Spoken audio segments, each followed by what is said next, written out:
The content you're about to hear is a part of a paid programming segment. The views, opinions, and statements expressed belong solely to the sponsor and do not reflect those of Podcastic or its host. This segment is for informational and promotional purposes only and should not be considered as advice or endorsement. Listener discretion is advised. One step closer, you got to get one step closer, closer to love, closer to God, closer to who you want to be in life. Why? You got to get one step closer, closer to love, closer to God, closer to who you want to be in life. Take one step at a time to reach your goals.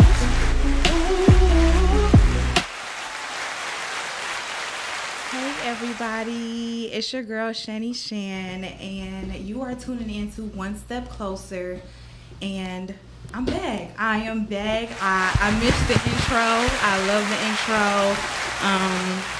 It feels good to be here. I did take a little bit of a break, but it feels good to be back here at the table with you guys. And again, I have another amazing show for you with another amazing guest. So we are going to hop right on into it. So I do have a special guest here with me today, and it is a pleasure. Dr.Eddie is a 20-time best-selling author, stage 4 cancer survivor, college professor, empowerment speaker, and pastor of the Remnant Worshipers Ministry in Detroit, Michigan. Through his nonprofit initiative, Operation Outreach, he has helped serve more than 32,000 people in need. A 4-time recipient of the Presidential Volunteer Service and Lifetime Achievement Awards under Presidents Barack Obama and Joe Biden, Dr. Connor has been featured on major media outlets, including ABC, BET, NBC, Fox, PBS, Lifetime, TV, USA Today, and The Steve Harvey Show. His latest book, Unhappily Successful, Navigating Anxiety, Burnout, Stress, and How to Develop Interpersonal Success, encourages readers to find healing, resilience, and purpose by embracing both their struggles and their successes. So if you can, do me the honor of welcoming Dr. Eddie Connor. It's an honor. Thank you. What up, though? Thank you. Thank you for taking the time to be here. How are you feeling? I'm great. How about you? That's good. I am doing good. So the title of the book just captured me. So I definitely want to start there first. So what inspired you to come up with the name? I was reading that this one is one that was a little bit more on the intentional side. So what made it intentional, and where did the name come from? Yeah, I think this is more of a transparently interpersonal kind of book for me. When you think about all of the things going on in the world, the responsibilities that even I have, much less everybody else. And I think we're just living in heavy times. According to the Common Good, it mentions that most Americans, well, actually in America, it has a D+ on the National Report Card for happiness. And 84% of Americans post-COVID-19 are more stressed out and more unhappier now than ever before. I can definitely agree with that. The USA is the unhappy states of America. And so a lot of people think that just because you're successful, it eliminates feeling stressful. And a lot of times we don't talk about stress and success. There's a level of stress that comes with success. I mean, Biggie said, "More money, more problems." That's true, and people make it seem like the success part is what drives that away, and you have no worries and everything is peachy. But like you said, it comes with a new level of territory and a new responsibility that a lot of people are not ready for. Yeah. So totally, and I felt like I was one step closer to stress than success. And so I said, let me write about navigating anxiety and burnout and stress, and really how to develop interpersonal success. And success is not a thing that you draw a line over the S and a line over the C to where it's about the money. But sometimes we're tired in ways that sleep can't fix. You know, you go out for a meal, but you still feel empty after you're full. You know, you're hanging around people, but you still feel alone. Yeah. Because there's something internally, and I think happiness is based on what's happening. I agree. But you got to choose joy. Joy is an inside job. Yes. And so we got to work to do that, to choose joy each and every single day. And I retired the word happy. You know, we put happy in front of Mother's Day. We put happy in front of Father's Day and birthday and New Year's. But sometimes you feel anything but happy. And so I think you really have to be intentional about finding joy in your life. And that comes in personally. That comes within. That's a spiritual development. I think if you get better spiritually, every other area in your life is going to get better. I do agree. I agree. Once you get in that spiritual realm of things, then it becomes with the discipline and you become more focused. So I definitely do agree with that. So, for sure. So prior to you becoming an author and just writing, did you write things before? Did you write the vision and make it plain? Did you write down things that were bothering you or on your mind? Or was this a new outlet or a way for you to kind of get things on paper and then out to the people? Yeah, I would say this was kind of a new thing for me, writing this book. Actually, you know, I never wanted to be a writer in the first place. Never wanted to be. I went through a very tough ordeal in my life in my teenage years, and my parents had divorced, and I was dealing with a level of stress, and the question becomes, how do you become a man if you don't see one, much less interact with one? Yeah. And I wound up having chest pains, which I didn't realize that those chest pains were eventually going to amount to stage 4 cancer. And dealing with stage 4 cancer, you know, chemotherapy, radiation, losing my hair, my self-confidence, my self-esteem, my will to live. I'm talking about going through things that you wouldn't wish on your worst enemy. Yeah, God bless you for being here today and surviving. It's a blessing to live through dying places. Found the can in cancer by the grace of God. Yes. You know, and so my mother told me, I was literally had $1 and a dream to my name in a dorm room at Eastern Michigan University, and she said, you need to write your story. I'm like, I don't know about that. And so I procrastinated. I was a king procrastinator at that time. But as I started writing, I was healing. I had a lot of bitterness towards my father, who wasn't there for me one day, never came to see me one day in the hospital. Wow. And healing through that. Yes. You know, had to forgive somebody who had never given me an apology. Ooh, likewise. That's courage. I had to grow through that, and understanding that you will never get that closure and having to forgive, not for them, but for you. So you can be at peace, so you can move forward and not be stuck in that stagnant place. It's a real place, and it's so common amongst people. So. Yeah. One step closer to closure. Yes. That you got to give yourself.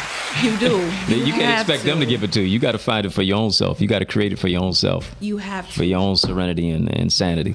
For sure. So with that, what chapter do you think was the most emotional or difficult to write? Boy. Ooh, good question. You know, I think my last chapter is called Unhappily Ever After.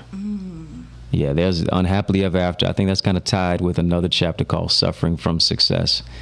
But Unhappily Ever After is just me kind of saying to myself, I'm retiring the whole aspect of the desire to be happy, and really looking at the whole aspect of what happiness versus joy is about, you know, and joy is not circumstantial. Joy is interpersonal. Yes. You know, and we're happy when the situation is leaning in our particular favor, the way that we want it to go. But can you actually find joy even in the midst of downtrodden times and negativity? I mean, we living in times where gas prices rise like a rocket, fall like a feather. Yes. We're living in times of political polarization, and 1 in 4 Americans don't know where their next meal is coming from. 1 in 4 Detroiters, you know, are trying to fight food insecurity. We got brothers who are being locked up as they projected based on 2nd and 3rd grade reading scores. It's a whole lot of disdain and negativity that's going on. It's like a hopeless haze going on in the nation right now, and much less the community at large. And so a lot of that bleeds into relationships, the home, the school, the environment, God forbid the church. And we got to really work on developing ourselves and doing the healing. I agree. You know, dealing with the trauma of what it is that yes. we've been doing, Breaking dealing those with. curses, those generational curses. I Right definitely do agree with that. So I definitely want to talk a little bit about the stage 4 cancer with you. I know you said it started with chest pains. Was it something that you ignored in the beginning? Was it something because you thought that you were younger, it was like, I don't really, don't want to pay much attention to it. You didn't think it could be that? Bingo, you right on. I was ignoring it. Yeah. And, as a boy becoming a man, especially communities like we grow up in, guys got to be tough. Pain is weakness leaving the body. Don't cry. Don't talk about what you're dealing with. Crying is for girls. The only emotion that, to a certain degree, we're able to express as boys becoming men is anger. That's generally what we show. And so I had anger at that particular time in my life. And anger is just one letter away from danger. And I was in a dangerous, precarious place because the doctors told me that my cells were growing so fast when they took me to surgery that they could see them growing with the naked eye. Wow. Yeah, I wasn't able to breathe. You had to go in and look at for things sure. very closely, but they can see that with the naked eye. Naked eye. Yeah, it was that severe. I was having chest pains and I had a deep cough. I was over at my friend's house watching a football game, couldn't breathe by halftime. Wow. His mother takes me to the hospital. My mother meets me there, and the cancer, the cells were growing around my trachea, around my esophagus, and my voice box, larynx, where that's how I make my living with my voice, And so just dealing with all of that, I literally was ready to go. I was depressed. I was stressed out with the chemo and the radiation. I was really ready to give up. It takes a toll. Yeah. Without a praying mother, I wouldn't have been here.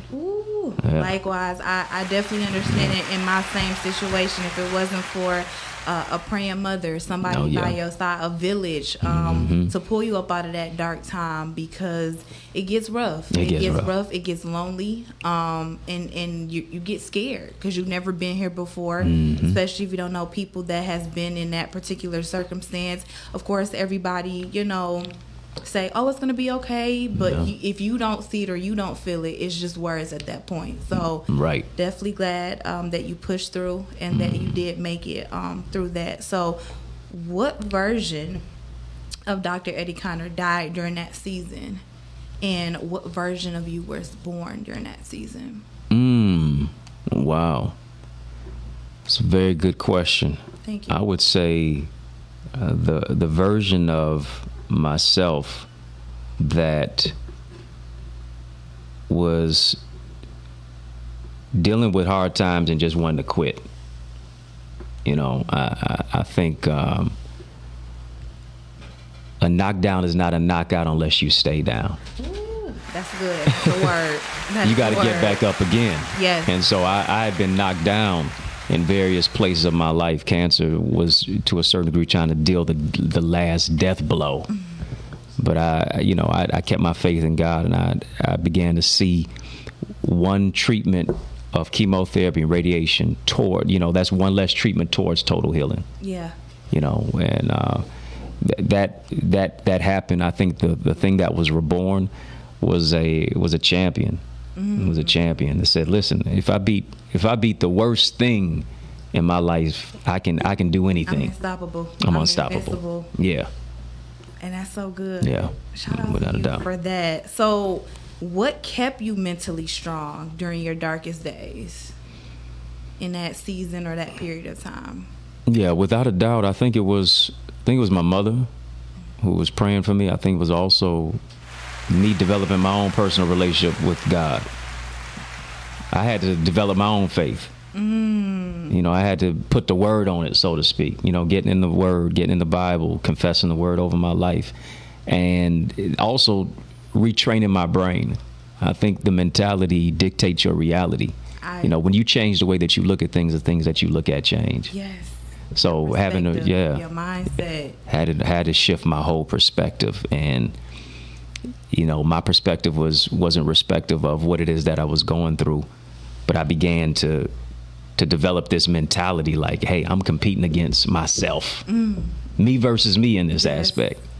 I can get better each and every single day. For sure. Yeah. The man in the mirror. That's essentially the end goal, being a better version of you than you were the day before. You were right about it. For sure. So when it comes to faith and things like that, do you feel like a person can truly heal without forgiveness? I know you said it was a period of time where you had to forgive your dad for not being there and take that off of you. Do you feel like that is what helped you be able to heal? You know, you can't heal without forgiveness at all. I think if you're going to live, you got to forgive. Yes. And that is forgiving yourself, appropriating the forgiveness of God in your life, but also forgiving people who perpetrated anything against you. And, you know, we always like to act as if we're just a victim, but we've also been perpetrators too. Yeah. At some point in our life. At some accountability. We all hurt, but we've hurt too. Yeah, accountability. We've hurt other people. Yeah, we got to be accountable. Like, hey, you know, I'm perfectly imperfect. That's perfect. You know? I like that. Perfectly if I need grace, I got to give other folks grace. That is true. Yeah. That is true, because God gives us grace. Yeah. So I feel like we have to extend it for sure. Without a doubt. So it does say that you are a pastor, and I feel like that is exceptional. I think that we definitely need more pastors that are doing the work, being in the community, and actually feeding and leading our people. So how has being a pastor, how has that influenced how you writing, the things that you see, how is that influenced? Great question. I would say for me, pastoring, there's a guy who told me, he said, listen, either you're called or you're crazy. And I said, I think I'm a little bit of both. So he's like, either way you slice it, I'm meant to be here. Right. And shout out to The Remnant, is the church that I pastor. Amazing church. The Remnant Worshipers Ministry. We're located 20470 Hubble Street in the city of Detroit. Y'all got to pay us a visit, 10 a.m. every Sunday, 7 p.m. Bible class every Tuesday. So it's a growing process. You know, it's equipping, yes, those who are within the church, but also I think even the greater part of the ministry is outside the four walls of the church. I agree. Like we've been able to develop an outreach ministry where we've fed and served no less than 35,000 people just in the last year and a half alone. And I feel like that is a blessing to be a blessing to make that change in the community. Without a doubt. We outside with it. We outside. So that's the thing. So everybody say we outside, but let's be outside for good reasons. Right. Let's be outside for intentional reasons, for purpose, to help and build up our communities. And I do want to take the time to say hello to everybody in the comments. Thank y'all for tapping in and showing love. We do appreciate it. And you can definitely call in if you do want to. The call-in number is 810-560-0658. Again, that is 810-560-0658. You can definitely give us a call. If you want to chime in, say hi, we'll love to hear from you. So in regards to pastoring, how do you help someone who was maybe angry, whether they're in your congregation or just a visitor, angry with maybe God because of their current circumstance of what they're going through? Mental health is a major thing. Yes. You know, mental health is a major thing, and I think one of those aspects is connecting them with trained professionals, counselors. Scripture says even in the multitude of counselors there is safety. Yes. So if I got a good support system around me, I can make healthy choices. I can make better decisions, but I can also process my emotions, right? I think we should feel our emotions, but we should not be fueled by our emotions, right? Emotions, nothing's wrong with having emotions, that is true. But emotions are bad leaders. Yes. So, that is bad. Right, we've got to be able to find a way to be emotionally intelligent and to be mentally healthy. And so that is a work in progress. That is being around the right people. And that is also identifying the trauma of what it is that we go through. As Dr. Joy DeGroy, who mentions in her book, Post-Traumatic Slave Syndrome, that we carry in our DNA the trauma of the ancestors of those who have come before us. If we don't process that, it'll start to just keep trickling down. It becomes deleterious, and our communities, stay in depravity as a result of it. We look at teen takeovers and things of that nature, and it goes to the aspect of, yes, we got to provide opportunity, but also we got to parent. We do. And it can't necessarily be the gentle parents, and it needs the structure, Yeah. the discipline. We didn't want it back then, but we saw how detrimental it was as we got older. The necessary steps to cleaning your room or doing this and chores and things like this. It helps you build on that foundation as you get older on how you move as an adult in life. So Yeah. I definitely feel like it does set the foundation. A child that's abandoned by his village will burn it down to feel its warmth. Yeah, I agree with that. So we seeing that.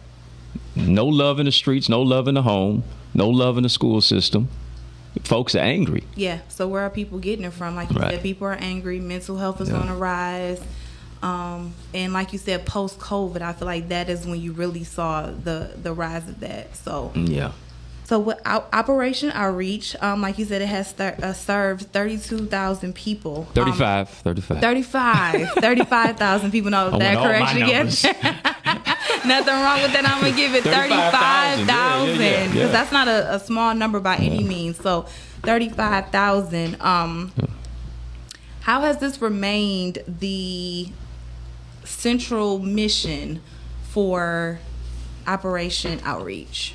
That's a good question. I think the mission comes from Matthew 25:35. We keep Matthew 25 alive to really empower communities to thrive, is what Jesus said. When I was hungry, did you feed me? Naked, did you clothe me?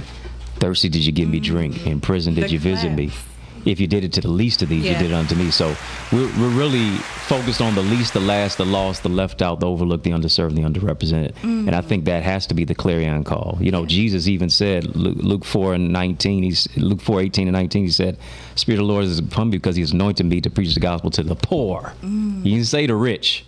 The poor. Right? Those who are poor in spirit, those who are poor in pocket, those who are poor in who are passing over opportunities repeatedly. Yeah, those are ones that you take and you build up and you bring up. Without a doubt. I think that is good. And the fact that you focus on that, like you said, you don't focus on the ones that are doing good per se. You focus on the ones that are necessarily in need, or you see something that you can do with them, or you see the potential. So like you said, that village and just being in that environment, it definitely serves a purpose. So Mark said that's deep. Right? Yeah, the village to feel is warm. Yes, absolutely. It's the W.B. Du Bois concept. The talented 10th must give back to the 90 in society. You understand it? For sure. Yeah. So Jay Sheree said very deep. I never thought about it that way. Mm-hmm. Yes. Yeah. So what? Miles understand it. Yeah, you should have saw him over here. He was doing the whole praise. Then I'm like, you hit the claps like for sure. And nothing but the truth. We lost that sense of caring for the community, and I agree. It became so individualistic. For sure. And the individualistic aspect and mindset made us narcissistic. Yeah, I agree. Yeah. Caller, you're on the air. Well, hello, and how are we? Hi, Miss Jay Cherise. How are you? Thank you for calling in. You're so very welcome. I do have a question for the pastor. I have some young ladies that I do mentor, and one of them recently has asked me, she's asked me this a couple of times, why is God making her go through what she's going through? And my answer to her, I want to know what you think about my answer to her. I tell her that stop looking at the hills that you got to climb as a bad thing. I tell her I think that we are all meant for something great, but there are certain things that you have to learn before you become that, before you are that greatness that he wants you to be. And these hills are it's something that you have to learn for you to become this greater person, or to get to where he wants you to be. These hills are the lessons that he needs you to learn. So what do you think about that? It's what that's a great Jay Cherise, right? Yes, sir. Thank you so much for your call and even for your question. It's what the late great Langston Hughes said. He said, "Life for me ain't been no crystal stair." And there's a whole lot of shards of glass that we go through, and the hills and the adversity that we have to not just go through, but we grow through. And a lot of times we say, well, if God would have loved me, I would not be dealing with what I'm dealing with. But God loved Jesus. Yes. He sent Jesus, and he had to die. Yeah. For Sacrifice. us, Mhm. right? There's some things that we're going to have to die to, particularly, which is the things that we go through, our own selfish ambition, our own idea of how we think life is supposed to be. But there is a growing process, and to a certain degree, the growing process has some growing pains. You got to think about this. God has not left her. God has not allowed her to die through the adversity, through the situation. But there will be an opportunity for strength, and you don't find the strength to overcome unless you go through something, right? And you develop who it is that you are. It's like being in the hospital, the heart monitor. If it's all on one level plane, if it is not going up and down, that means you flatline. How do I know that I'm still being able to make it, not just survive, but thrive? Because there's ups and downs. Yes. There's a mountaintop, but there's a valley. And if I'm in the valley, it's for me to learn. If I'm on the mountaintop, it's for me to earn. It's for me to teach. So maybe That's right good. now, the teacher's most quiet is during the test, That's good. so that you can get the lesson.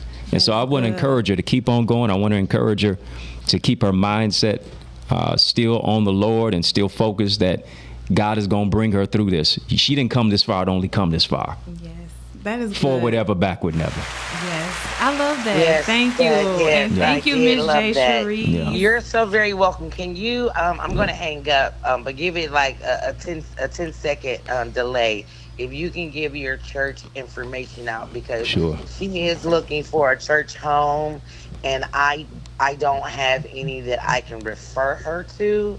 So it would be great for her to see someone, especially as young as you, speak on God, and maybe she could become a part of your church home. So I'm gonna hang up, and then I'm gonna record. I'm gonna record you so I can send it to her. I appreciate it. Thank you, Miss J. Yeah. Cherie. Thank You're you. so welcome. Definitely Appreciate pass her the information along. Okay, I'm hanging up right now. Yes. Absolutely. And Brittany says life moves forward and it's understood backwards. Everything in life is working for your good, and I do agree with that. Yeah, all things work together for the good, is what Scripture said. I love it. You know, I'll give out the information for those of you who like to come and check out our church. We got service 10 a.m. every single Sunday, this coming Sunday as well, 20470 Hubble Street. The name of the church is The Remnant Worshipers Ministry, 20470 Hubble Street, 8 Mile in Hubble. And we'd love to see you there. We're going to have a high time. And Lord, you're going to be empowered. You're going to be uplifted. You're going to be encouraged. You're going to be inspired. Our motto is faith, family, forward. I love And that's that. what we do. I love that. I have one more question as it pertains to community, and then I want to talk a little bit more about the book. So what have the people that you have served, what have they taught you? You know, I think they've taught me the whole aspect of patience, from that whole aspect, as sometimes you have to understand that there is movement in stillness. Yeah, good. we're in a hurry going nowhere. I mean, you can't take a tenth of a second at a green light no more. Yeah. Without somebody They sitting on the beeping horn. Right, and they ain't, where they going? They ain't going nowhere, really. Right? Yeah. Everybody's in a hurry going nowhere. Everybody's frustrated. Everybody's in a rage. I moved into a place of patience, movement, and stillness, and sometimes you make the most movement being still. I agree with that. Right. Slow motion Being is able to better than reflect. no motion. I say Absolutely. that all of the time. And then I say practice as well. Yeah. It is whatever you want to do. If you want to get better at your craft, you got to put the work into it. Yes. Sweat equity. It's a lot of days and nights, and burning the candle at both ends. Is a lot of times we want more celebration than we do dedication. But ain't no celebration without the dedication. That's good. That's Right. good. So being able to do that, and then I think that whole aspect of the practice, I think it is the patience, and then also progress. You know, all work works. Yes. All work All works. work if you do the works. work. If you do the work. Proper preparation prevents poor performance. Yeah. If you put that work in, it's going to work out for you. The doors are going to open up, and even if you get a no is new opportunity. I was looking at something the other day. It said Michael Jackson put out 150 solo songs in his lifetime. Only 8% of those songs went number one. Wow. But he's such a well-known He's still artist. known as the greatest of all time. And only 8% of the songs went number one. He still kept singing, even though every song didn't go number one. And interesting, a baseball player, Yeah. he's in the Hall of Fame if he's hitting 3 out of the 10 balls, 300. He's known as a 300 hitter. Yeah. 3 So out of you a said 10 you on don't a have to do test all, is yeah. an E. That is spelling. When it comes to tests, that is. Yeah. Yeah, you gotta keep going. You gotta keep swinging, even if you miss. Yes. Because no is new opportunity. No is on backwards. Ooh. I'm on to the I next like one. that. No, it's One on step backwards. closer. Listen, One no, step it's on closer. backwards.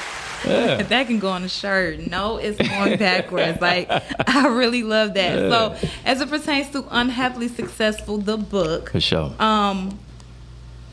what do you want readers to feel after they finish the last page? Wow, that's a good question. You in your bag. Thank you. This ain't your first show back. You back like you never left. Thank you. I appreciate it. I do. What do I want readers to feel? I want readers to feel refreshed and restored. And I think as I take them on this journey, I mean, you're going to, on this journey as you go with me into this book, I mean, you're feeling anger, you're feeling uneasiness, you're feeling level of unhappiness, you're also feeling the emotions, heightened emotions as well. The joy, the pain, the frustration. You're going to laugh, you're going to cry, you're going to smile, you're going to be, a person who's really perceptive with your thoughts. You're going to think, and it's going to cause you to reflect. But in that reflecting is you seeing who it is that you need to see, the best version of you, and also the restored version of you. The restored. And Yeah. that's the important part. The Yeah. restored. The book went number 1 on Amazon for a reason. Congratulations. They can go and get it. It's an ebook. Yes, it's an can you audio shout it out? I was Yes. going to definitely do it Yeah. at the end, but we can definitely take yeah. time to shout out where is it at right now? Where Yeah. can people go and purchase it right now today? Somebody's listening right now. You watch it right now. You need Yes. to go get it right now. Yes. Revolution not only be televised, it'll be digitized. You can Yes. go get it right now on unhappily.successful.com to get a signed copy. Like I said, it's available on Amazon as an ebook, as an audiobook, as a hard copy. And not only as a just those specific aspects of the book, I got a companion workbook Nice. and a 10-part video So series. you're doing the work yourself. Yeah. Okay. So I'm helping people to gain clarity of who it is that they are through the workbook, through me walking them through the 10-part video series, chapter by chapter. I'm spelling it all out so that you get a better look into the book, but also better look into yourself. Yeah. And you can go Yeah. at it at your own speed, Oh, yeah, for own sure. pace. For sure. Self-paced. Nice. Self-paced. So was this an addition that you chose to put here? So what was the purpose behind the extra workbook that comes with this? Because I know a lot of our authors just do the books. Yeah. That addition, what was the motivation behind that? Motivation was just really taking people beyond the book, because after a lot of people read the book, it's kind of like, what's next? Right? Okay. And this is that aspect to get you into a place of finding out what's next. You are the next version of you is what's next. And so I'm helping them to process that, like with thoughts, with quotes and with questions, diagrams, and all types of things that are in that workbook to help them get a better reflection of themselves with that. And so, and then beyond just that, I have a community. I have an online community. I believe is the most transformative online community. Is where I coach, is where I teach, is where I train, is where I mentor. It's called the Eagles Academy. And so it's live sessions each and every single week. We got a Facebook group called the Eagles Academy, but people can go and register to join. I just taught just last night on a session called I Am the Media.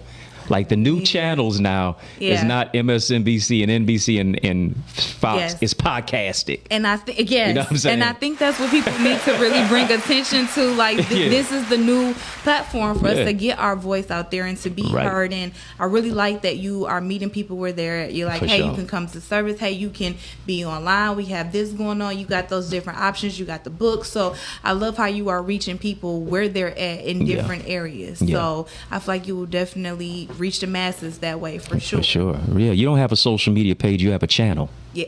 You ain't going Yeah. live. You broadcast. Yeah, you're broadcasting. You know what I'm saying? Yeah. You're not a content creator. You don't create content. You capture it. Yeah. You know what I'm saying? Because you're doing the work, and you just doing the regular flow, and you just inviting people into your world. You just inviting. I like that. You're just inviting people You know into your world. Yeah. So, what is the biggest misconception that people have about success? I think that's a great question. I think that is just that either you deserve it, that you're entitled to it, I should say. Okay, because self-sabotaging is a thing. Yeah, that you're entitled to it, and that it's just gonna come easy to you, right? If you're not moving numbers and units like somebody else, you know, a lot of people feel as if, you know, you're born. No, you got to be developed. You got to be developed. You got to develop your craft. You know, it's what Malcolm Gladwell talked about in his book Outliers. He said, if you're really going to be the best at anything, you're going to have to put at least the 10,000 hours into it. Yes. That's about 5 to 7 years of dedicated consistency. You got to have consistency, and you got to have frequency. Consistency is the fact that you show up. Frequency is how many times you show up when you show up. And then it's just, yeah, and then showing up when you don't even want to. And when you don't want to. Yeah, we let our emotions dictate it. And the money don't care about the emotions. The emotions. They don't. Emotions always in motion. That's true. That is true. You know, I want a honey bun at 3 p.m. I want salmon at 7 p.m. You all over the place. The emotions will live. Yeah. Emotions is emotioning. Yeah. So, who did you write the book for? You know, I wrote the book for that the mother who's working multiple jobs, raising multiple children. I wrote it for the pastor who's struggling mentally, feeling like his growth has been stunted. I wrote it for the man who's dealing with father wounds as a father, you know, and the frustration and the frailty. I wrote it for the brothers, especially as now we're in a society where 1 in 4, matter of fact, men commit suicide at a greater rate than women do now. Right? When we're seeing brothers between the ages of 18 and 35 who are taking their life, unaliving themselves. Yes. So I wrote it for those who are struggling, who are feeling like giving up, those who are dealing with anxiety and the burnout and stress and feel like they just can't go on. And I just wanted to bare my soul and wear my heart on my sleeve and just be transparent about it, and talk about my own issues, the things of what it is that I deal with, to where I feel like life has just been so compounded on me. Yeah. And that's something that stuck out to me when you said literally you are not alone and your journey to joy begins here. I like the fact that you put that into the book, and like you said, you're telling and explaining your own story. And when you make things personable, you reach people, you let them know like, hey, you're not alone, you're not going through this. That anxiety, you feel like you're going crazy, it's not you. Like the world is in, like you said, a state. So I want to thank you for your vulnerability and being able to get this out to the people. So I do know that you have hosted a Unhappily Successful event. Yeah. I want to know a little bit about that. Where was it located? And are you planning on hosting any more in the future? Well, I got to shout out to great publicist Lakeisha. Yes. Did a great job putting that whole vision together. Yeah. His hand slipped, y'all. his hand slipped. He on the ones and twos. That's it. And it was at a prestigious mansion. Okay. In Boston, Edison area of Detroit, and we invited a number of people, whether it's from the mental health space, those who are pastors, those who are leaders, just regular people in the community, and we just wanted to have a conversation. Yeah, I'm sure the location and being in a mansion, I'm sure that was intentional. Yeah, absolutely, and it was about expansion. Expansion at the mansion. That makes mental expansion. Come on, names. They come hot. Listen, he been dropping juice and names all show. Literally, they come quick. Like you got to stay with a pen and a pencil next to them to catch everything. So, so can you elaborate a little bit more on who was in the room? What did those people leave with after the event? And then maybe what are you looking to add maybe as an addition, or what was the takeaway for next year? Good question. You know, I think It was a whole aspect of mental health experts. It was pastors. It was leaders. It was lay people in the community. It was just, I mean, it was people who were truck drivers. People who were blue collar workers. Yeah. Not just the white collar folks, They just have a blue voice, collar. too. Yeah. Yeah. And so we had a great, diverse audience, and it was just conversation. Of course, I was able to say my own words and share the sentiments in my heart and take people in depth into the book and behind the scenes, why I wrote it, so on and so forth. But just to hear everybody else in the room, where they come from, their path in life, their journey to joy, how what things that have made them unhappily successful. Yeah. And hearing that particular part and chapter in their life, you're seeing the tears that were streaming down during the conversation. You're seeing people share, wow, that really touched me. Yeah. And I need that book. And matter of fact, I'm not just going to get the book, I'm going to gift the book to somebody. That's good. And building community, which I think is 'Cause that's what what's it's all missing about. right now. Yeah. Building community, letting people know, listen, you don't just grow in a silo. You got to get around other people who are where you want to be. And the people who want you there too, a win for you is a win for them too. A win They is ain't a hating. win. I literally say it all They the time. celebrating. A win is a win. Yeah. Yeah. So at these type of events, Dr. Connor, I do want to ask you a question. So if someone met you at that particular event today, without knowing your accomplishments, how would you introduce yourself? I love to say this: service is the rent that I pay for the space that I occupy. That's I a love quote that. from the late great Shirley Chisholm. That's good. And I just really, beyond title, I have a towel. And that is being a servant. Yeah. Being a servant. That's why I roll up my sleeves. That's why I mentor. That's why I have a program, Boys to Books, empowering our brothers to read, lead, and succeed. That's why I give back to help people move forward. Because I was the least likely to succeed. A lot of people didn't think I was going to make it through cancer. I didn't think I was going to make it at times. And so to get a second chance at life, to breathe and believe, and to defy the odds, Yeah. and to bounce back from a setback, and see this as my comeback. It's for me not just to, prop myself up. It's for me to help other people. For sure. If you can help somebody as you travel along, your living ain't in vain. Yes. Yeah. Because that's what it is. It's literally about empowering and Yeah. uplifting. Absolutely. Uplifting. So when your name comes up years from now, what do you want people to remember the most about Dr. Eddie Connor? I gave him my all. I gave him all. Yeah. I'd never shortchange you. Yeah. I never shortchange you. And you think about anybody who's been great within life, within society, we stand on the shoulders of giants, Martin and Malcolm and Medgar and Mandela and Rosa Parks. They gave it their all, right? They never shortchange you. You think about some of the greatest entertainers as well. They never shortchange you. And I think you'll see that as well in, yes, my book, but also in the work that I do. Can I just do a little story time? Can I read just a little bit from the book? You sure can. Yeah. Yes, you sure can. My Lakeisha giving me a prompt. Listen, that's all we Give me need, a Miss prompt. Lakeisha. We That's what it is. listen. Yeah. You got to give me a prompt. I'm going to read a little something. Page Okay. 37 says, rest or rust is a particular section here. It says, somewhere along the way, our culture decided that stillness equates to laziness. That's And good. if we're not on the grind, we're falling behind. Yes. This is the furthest thing from the truth, and the misnomer will make us miserable.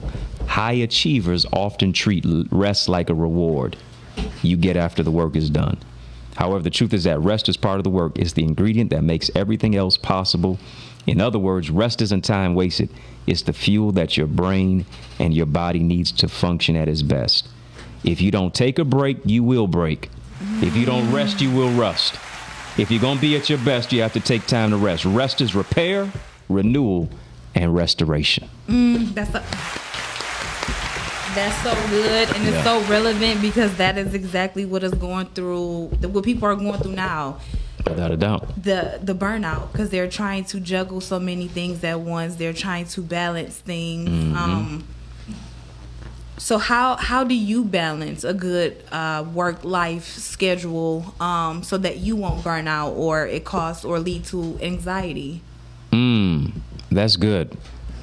I am a workaholic in witness protection. So it's like me too. So Without it's a like, doubt. how do you find that balance? Because I'm still in a process as well. Yeah. Because there's a lot of times where I feel lazy sometimes for self-care.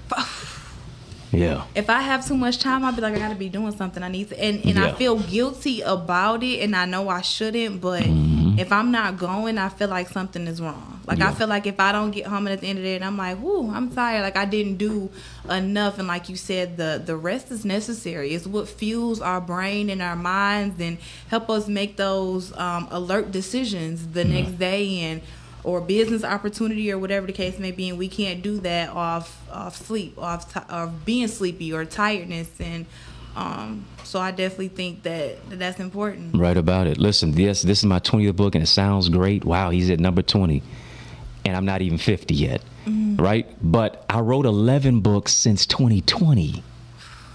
That's 11 books in 6 years. 0 out of 10 do not recommend. That was a whole lot. But you're gonna keep writing. I'm taking a break. Okay.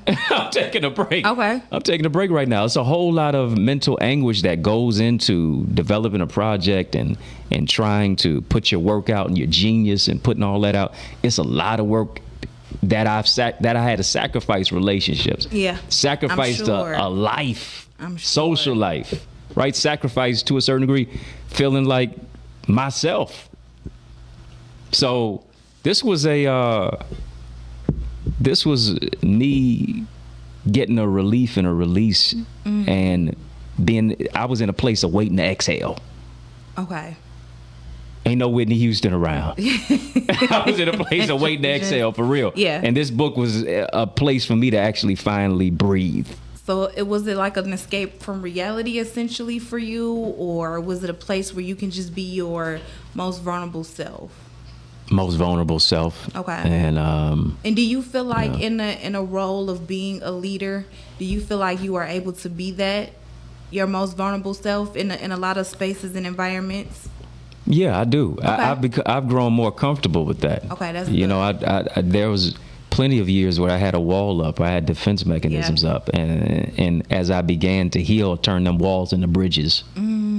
You know, and been able to share certain aspects and parts of my life transparently to let people know, listen, I ain't got it all together. I'm still a work in progress. And I can respect that. I can respect that you are leading, but you said, hey, I'm human too. I'm working through it and figuring it out just like you guys are. But if you're here for me, I'm here for you, and we'll be here for each other. So I definitely love that, and I can respect that wholeheartedly. So I definitely do want to thank you, Dr. Connor, for being here today. Before we do get out of here, I want to allow you to say a little bit more about the book, on where they can find it, give another shout out to the church home, and then also let people know where they can find you on socials.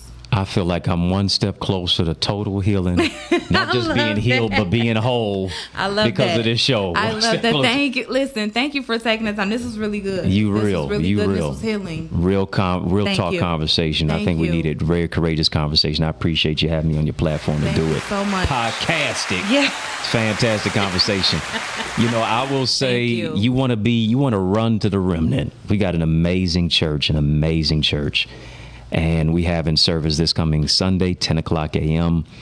I want you to run to the remnant. Prepare, get to bed a little bit earlier. Don't hang out too much on Saturday night so that you can get this word. I'm telling you, if you get better spiritually, every other area in your life is going to get better. Yes. 20470 Hubble Street in the city of Detroit.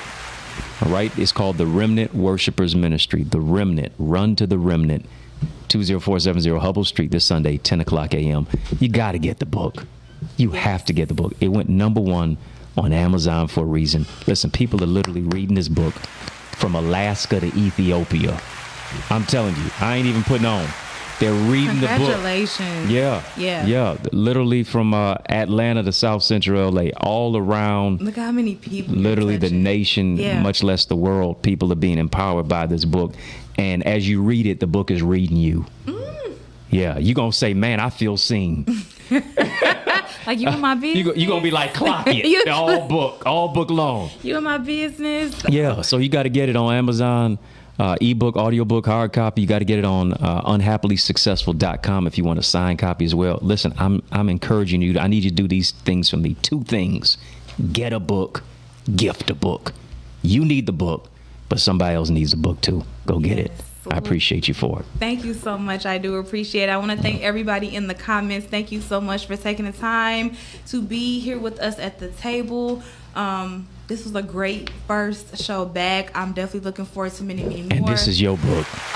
Thank you. I appreciate it. Listen, I'm going to be I'm going to be reading this tonight. Listen, I feel like I'm about to get a breakthrough just through that alone. So I definitely appreciate it. And I do want to let you know and remember that today and every day, you're one step closer. And I will see you guys next week. One step closer.